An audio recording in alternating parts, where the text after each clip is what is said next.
신명기 11장 18에서 25. 이러므로 너희는 나의 이 말을 너희의 마음과 뜻에 두고 또 그것을 너희의 손목에 매어 기호를 삼고 너희 미간에 붙여 표를 삼으며 또 그것을 너희의 자녀에게 가르치며 집에 앉았을 때든지 길을 행할 때든지 누웠을 때든지 일어날 때든지 이 말씀을 강론하고 또 내 집 문설주와 바깥문에 기록하라. 그리하면 여호와께서 너희 열조에게 주리라고 맹세하신 땅에서 너희의 날과 너희 자녀의 날이 많아서 하늘이 땅을 덮는 날의 장구함 같으리라. 너희가 만일 내가 너희에게 명하는 이 모든 명령을 잘 지켜 행하여 너희의 하나님 여호와를 사랑하고 그의 모든 도를 행하여 그에게 의지하면 여호와께서 그 모든 나라 백성을 너희 앞에서 다 쫓아내실 것이라. 너희가 너희보다 강대한 나라들을 얻을 것인즉 너희의 발바닥으로 밟는 곳은 다 너희의 소유가 되리니 너희의 경계는 곧 광야에서부터 레바논까지와 유브라데 강에서부터 서해까지라. 너희 하나님 여호와께서 너희에게 말씀하신 대로 너희 밟는 모든 땅 사람들로 너희를 두려워하고 무서워하게 하시니 너희를 능히 당할 사람이 없으리라. 아멘. 오늘 그 신명기 11장에 있는 이 말씀을 보면서 하나님께서 하나님의 그 율법의 그 말씀을 우리가 잘 지켜 행하면 하나님께서 우리에게 복과 은혜를 내려주신다고 말씀하고 계십니다.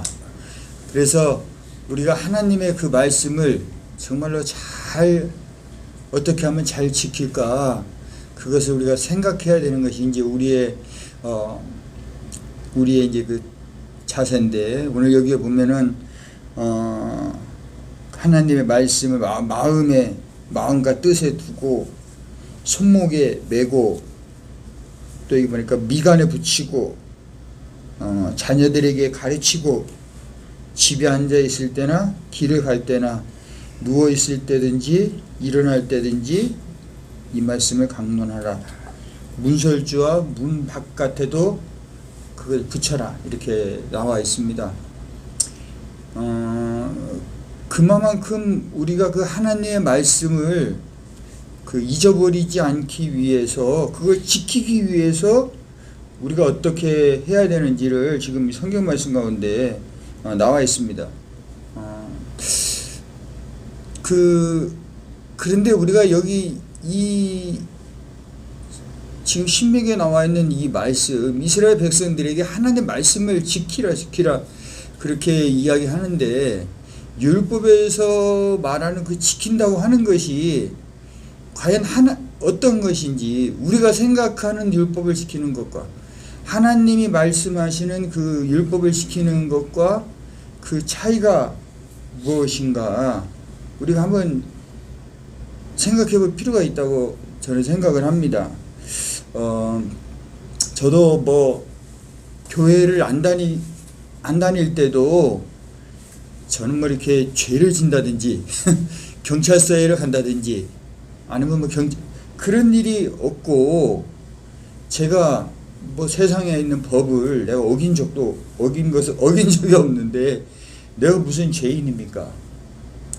그래서 경찰서만 안 가면 우리는 죄인이 아니라고 생각을 한단 말이에요, 보통 사람들이. 그런데 이 율법을, 그러면 여기서 이제 율법을 지킨다는 것이, 그럼 여기에 있는 하나님의 이 말씀들을 우리가 세상의 법을 지키듯이 우리가 하나님의 이 말씀을 다 그냥 우리가 하나도 빠짐없이 남김없이 행하는 것이 율법을 지키는 것인가라는 문제가 있습니다. 그러니까 세상의 법을 지키는 거는 내가 그것을 그 죄를 저지르지 않으면 내가 지키는 거예요. 근데 성경에서 하나님께서 이 율법을 지키라고 이렇게 얘기한 것은 그럼 이 율법에 나와 있는 그 내용들을 내가 한 개도 빠짐없이 다 행하는 것이 율법을 지키는 거냐는 겁니다. 이거 다르죠. 이게 다릅니다. 세상의 법은 내가 다 경찰서 안 가니까, 법원에 안 가니면 내가 그냥 죄 안 졌지 그렇게 생각할 수가 있었고, 저도 그렇게 생각했습니다. 그렇기 때문에 예수님 믿으십시오. 당신이 죄인입니다. 그런 얘기 해도 내가 무슨 죄인이야. 내가 감옥에도 안 가고 내가 경찰서 한 번도 가본 적이 없는 사람인데 내가 무슨 죄인이야. 그렇게 생각을 하는 것입니다.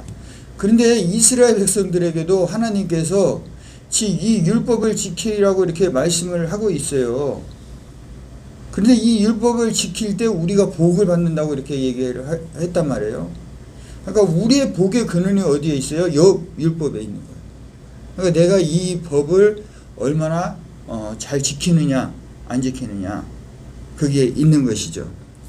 그리고 오늘 여기 말씀 가운데도 그것을 지키기 위해서 우리가 무엇을 해야 되는지 여기 보니까 가르치고 강론하고 기록하고, 제가 이제 오늘 이 설교를 제가 설교할 때 이제 조금 이걸 도와주기 위해서 이걸 제가 하나 갖고 와봤습니다. 이게 뭔지 아세요? 예? 포크죠, 포크.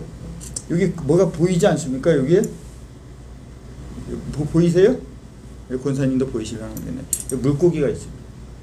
여기도 물고기예요. 이거 누가 선물 받은 건데 이거를 이제 제가 왜 가져왔냐면 이 물고기가 그냥 있는 물고기가 아니잖아요. 제가 고기를 좋아해서 물고기 좋아해서 있는 게 아니에요. 이거는 그러니까 이걸 만드신 분이 어떤 생각을 했냐면 자기가 크리스찬인 것을 기억하려고 포크로 찍어 먹을 때도 숟가락으로 뜰 때도 예수 그리스도 하나님의 아들 구세주 그거를 기억하려고 이 포크에다 이걸 만들어 놓은 거예요. 그만큼 우리 삶 가운데 예수님의 어떤 분이신가를 기억하는 것이 그만큼 중요하다는 겁니다. 그게 우리에게 복이 된다는 거예요. 내가 복이 돼. 다른 사람이 복이 되는 게 아니고 내가 복이 되는 겁니다. 그런데 저도 이거를 좀 많이 오해를 했었어요. 그래서 바리새인들도 그렇게 생각을 했겠지만 여기에 나와 있는 율법에 나와 있는 그 내용들을 내가 어떻게 하면 하나도 안 틀리고 지킬까, 그것이 율법을 지키는 거라고 생각하면 그 사람은 잘못된 거예요. 그 사람은요 율법을 죽어도 못 지킬 거예요. 아마 죽어도 못 지키죠. 그래서 이 신명기 여기에서 말씀하시는 그 말씀은 이것을 지켜야 된다고 하는 것이, 내가 여기에 있는 것을 그 율법의 그 모든 안식일을 지켜라든지 살인하지 마라 그런 것들을 한 개도 빠짐없이 내가 다 행하는 거, 내가 행하는 것이 지키는 게 아니라는 겁니다. 이스라엘 백성들은 근데 그렇게 생각을 한 거예요. 그죠? 이 사람들이 그렇게 생각을 했어요. 그렇기 때문에 이스라엘 역사를 통해서 보면은 이 사람들이 정말로 율법을 지킨 적이 한 번도 없어요. 율법을 지킨 적이 한 번도 없어요. 왜? 내가 이거 여기 있는 걸 하나도 남김없이 다 지켜야 되는데 그걸 다 지킨 사람이 누가 있습니까? 한 명도 없죠. 한 명도 없어요. 그리고 성경에서 말하는 율법을 지키라고 하는 것은 내가 여기 있는 것을 한 개도 빠짐없이 행하는 것이 아니라, 그 율법의 내용이 어떤 내용이에요? 내가 죄를 지면 그 죄를 진 것을 성경은 당연하게 생각하는 거예요. 네가 죄인이니까 죄를 지는 거 당연한 거고, 그 죄를 지었을 때 율법에서는 어떻게 행해야 될 것이 나오는 거죠. 율법에는 어떻게 나옵니까? 율법을 지킨다고 하는 것은 내가 죄를 지었을 때 그것을 가지고 하나님 앞에 나아가는 겁니다. 내가 잘못했네. 다음에는 그러지 말아야지. 이거는 아니에요. 내가 잘못을 했으면 내가 혼자 깨달아가지고 내가 이거 잘못했구나. 내가 두 번 다시 이러면 안 되겠다. 이거는 율법을 지키는 게 아니고요. 이거는 믿음의 생활이 아닌 거예요. 내가 잘못을 했을 때 그것을 가지고 하나님 앞에 나가는 겁니다. 안 믿는 사람들도 잘못하면 자기가 깨달아서 아 내가 다음에는 이러지 말고 내가 더 성숙한 삶을 살아야 되겠다. 안 믿는 사람들도 그렇게 생각을 한단 말이에요. 그런 삶을 살아가는 사람들이 있단 말이에요. 그거는 믿음의 삶이 아닙니다. 내가 그 잘못을 행했을 때 그것을 하나님 앞에 가지고 가서 하나님 내가 이런 잘못을 했습니다. 하나님께서 이것을 용서해 주십시오 하고 하나님을 만나러 가는 거죠. 그러면 성경에 율법에 뭐라고 나와 있습니까? 하나님께서 내가 그래 네 죄를 용서해 주겠다. 그러면 우리가 거기서 용서를 받고 다시 돌아와 가지고 하나님 내가 이제 만약에 이제 큰 죄를 졌다 그러면 나 대신 오늘 내가 아끼던 저 양이 죽었는데 저 죽어야 될 것은 저 양이 아니라 바로 난데 저 양이 죽었으니까 얼마나 이 사람의 마음이 아프겠습니까? 그 자기 대신 죽었으니까. 그러니까 그걸 생각하면서 내가 다시는 이런 죄를 저지르면 안 되겠구나. 그렇게 생각하고 이제 삶을 바꿔나가는 거죠. 그런데 또 하다 보면 또 잘못을 해요. 그러면 또 하나님 앞에 나아가가지고 하나님 내가 이게 잘못했습니다. 그러면 또 다시 죄를 용서하고 다시 또 돌아와서 아 내가 다음에는 이렇게 하면 안 되겠구나. 이거를 반복하는 거예요. 믿음의 삶은 이걸 반복하는 겁니다. 내가 막 어느 정점에 딱 올라가가지고 이제 나는 이 모든 것을 다 지켜서 내가 이제 완성이 되었다. 그것이 율법을 지키는 게 아니라는 겁니다. 근데 이스라엘 백성들은 그 포로가 되고 난 후에도 그렇게 생각을 한 거예요. 그래서 바리새인들이 나온 겁니다. 그래서 이 율법을 정말로 잘 의미를 생각을 해보면은 우리는 어떻게 생각을 하겠습니까? 죄를 짓는 사람에 대해서 우리는 어떤 태도를 가지겠어요? 너는 왜 이렇게 죄를 많이 짓니? 너는 어떻게 그런 죄를 지을 수 있어? 어떻게 네가 그런 죄를 지을 수 있냐? 이런 말을 하지 않죠. 왜? 내가 하나님 앞에 나가서 매일 죄를 고백하고 하나님 앞에 나가서 죄를 용서하고 오는 내가 어떻게 다른 사람이 잘못을 하는 것을 보고 지적을 할 수 있겠습니까? 나도 오늘 아침에 하나님 앞에 또 갔다 왔는데 내가 어떻게 저 사람의 그것을 잘못을 내가 지적할 수 있지? 우리가 그렇게 생각을 하는 거야. 그러니까 율법의 목적은 뭐죠, 여러분? 죄를 깨닫게 하는 거라고. 그러니까 우리가 죄를 깨닫게 하는 것이 율법의 목적입니다. 내가 그것을 다 지키는 게 목적이 아니에요. 그래서 이 신명기에 나와 있는 이 말씀이 하나님의 말씀을 다 지킨다고 하는 것은 내가 이것을 한 개도 없이 다 하는 게 아니라 이것을 통해서 내가 내 잘못을 깨닫고 나의 이 잘못을 용서해 주실 분이 하나님 한 분뿐이라는 것을 우리가 고백하는 거예요. 이것이 율법을 지키는 율법의 목적인 것입니다. 그래서 그 구약의 이 양과 소와 그 비둘기를 대신해서 예수님께서 우리를 위해서 대신 죽어주신 것을 우리는 믿습니다.